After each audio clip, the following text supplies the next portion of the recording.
আমি আজও on camera বলছি, যদি 34টা সিটের মধ্যে একটা সিট জেতে আমার নামে একটা কুকুর পুষে রেখে দেবেন 4 তারিখে। আজও আমি বলে দিচ্ছি, বাংলার মানুষ এত বোকা নয়, বাংলার সংখ্যালঘুরা এত বোকা নয়। দেখুন জনপ্লাবন এখানে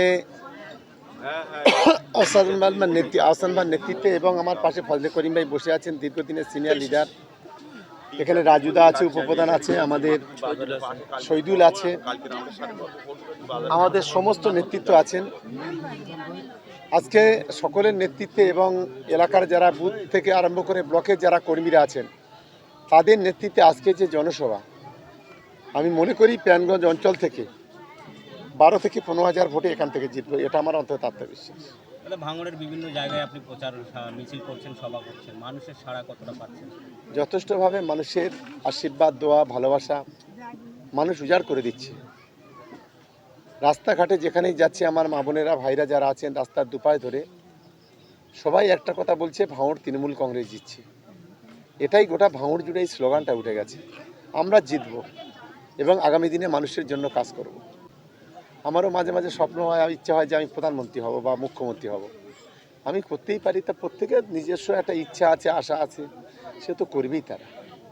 আপনি বক্তব্যের মাঝে বললেন যে 34টা সিটের মধ্যে আইএসএফ একটাও জিততে পারবে না, জিতলে আপনার। আমি আজও অন ক্যামেরা বলছি, যদি 34টা সিটের মধ্যে একটা সিট জেতে আমার নামে একটা কুকুর পুষে রেখে দেবেন 4 তারিখে। আজও আমি বলে দিচ্ছি, বাংলার মানুষ এত বোকা নয়, বাংলার সংখ্যালঘুরা এত বোকা নয়, বাংলার হিন্দু ভাই বোনের এত বোকা নয়।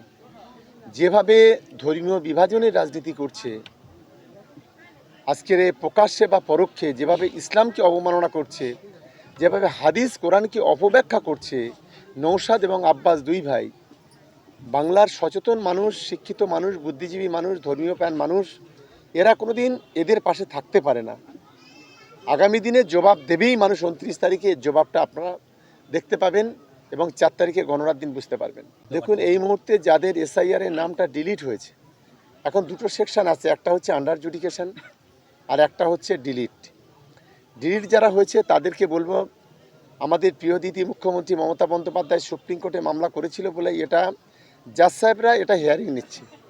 যাদের ডিলিট হয়েছে তারা ইমিডিয়েট একটা দরখাস্ত করবেন, করে বিএলওর কাছে যে কাগজপত্র জমা দিয়েছিলেন সেগুলো নিয়ে আপনার পঞ্চায়েতে জমা দিন। আমরা সেগুলো নিয়ে বিডিও অফিস হয়ে আমরা ডিএমের কাছে যাব, সেটা নিয়ে আমরা সুপ্রিম কোর্ট পর্যন্ত লড়াই করব। হয়তো এই মানুষগুলোকে ভোট দিতে দেবে না বিজেপি, যার কারণে এই পরিকল্পনা করে এই লক্ষ লক্ষ মানুষের ভোটটাকে কেটে দিয়েছে। ক্ষমতায় আসার স্বপ্নে বিভোর হয়ে গেছে ওরা। কিন্তু বাংলাতে আমি মনে করি এরা পরবর্তীকালে ভোটাধিকার পাবে, কিন্তু যতই ভোট কেটে দিক, যতই নাড়ো কলকাঠি, নবান্নে চতুর্থবারের জন্য আবার হাওয়াই চটি, কেউ আটকে রাখতে পারবে না। এটা আমি আজকে বলে দিলাম। একই কথা বলেছিল SIR, আমরাও তো বলেছি, আমরা কথা দিলে কাজ করি, আমরা ওর মতো মিথ্যাবাদী দালাল নই, আমরা মানুষের সঙ্গে থাকি 365 দিন 65 দিন।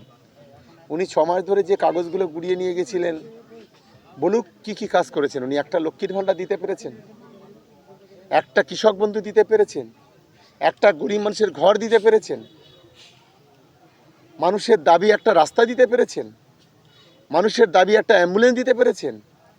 সমস্ত কাগজগুলো মানুষের কাছে নিয়ে গিয়ে ডাস্টবিনে ফেলে দিয়েছে, এর বাইরে কিছু নয়। আজও সেই একই কথা বলা শুরু করেছে। আমি বলবো, সাধারণ মানুষকে বলবো, সরাসরি হয় বিএলওর কাছে চলে যান, না হলে এই কাগজগুলো আমাদের পঞ্চায়েতে জমা দিন। আমরা আপনাদের গ্যারান্টি সৃষ্টি করব, কারণ দিদি আছে, অভিষেক বন্দ্যোপাধ্যায় আছে, আমরা সুপ্রিম কোর্ট পর্যন্ত লড়াই করব। দেখুন, স্বতঃস্ফূর্তভাবে সাড়া পাচ্ছি।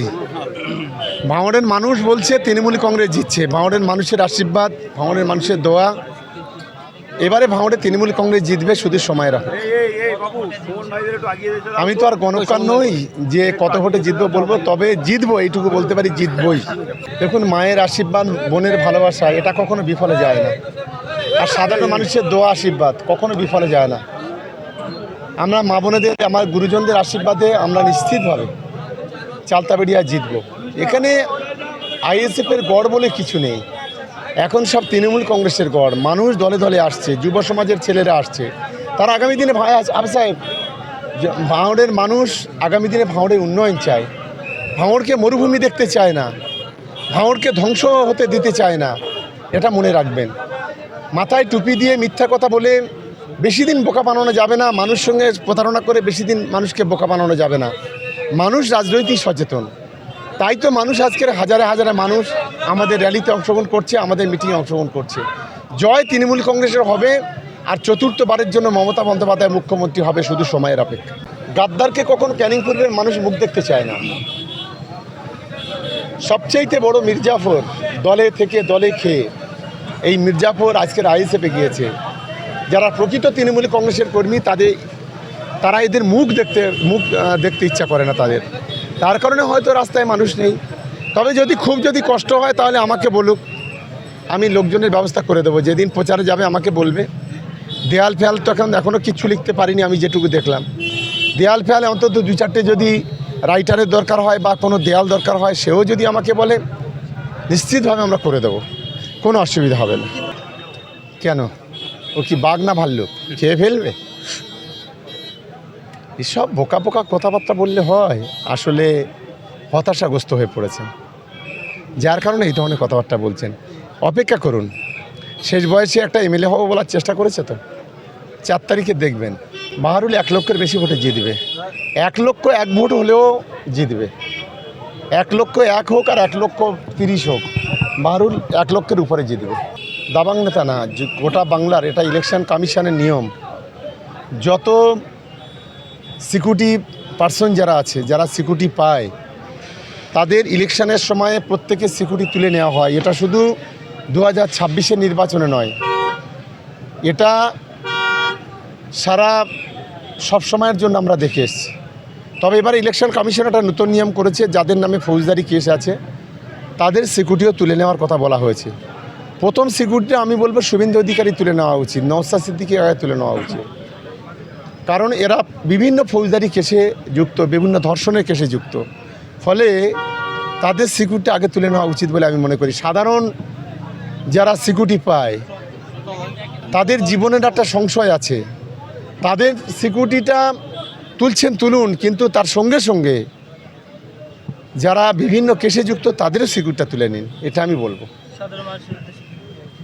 ওটা ভাঙড়বাসীর কাছে একটাই অনুরোধ, ভাঙড়ের উন্নয়নের স্বার্থে আপনারা তৃণমূল কংগ্রেসের পাশে থাকুন, মমতা বন্দ্যোপাধ্যায়, অভিষেক বন্দ্যোপাধ্যায়ের পাশে থাকুন। আর ভাঙড়কে যদি আপনারা মরুভূমি দেখতে চান, ভাঙড়কে যদি ধ্বংস করতে চান, তাহলে ওই সব খুচরো খাজরা পার্টি আছে তাদের সঙ্গে থাকুন। বললাম তো, চতুর্থবারের জন্য মমতা বন্দ্যোপাধ্যায় ক্ষমতা আসবে, দেখবেন, সময় কথা বলবে।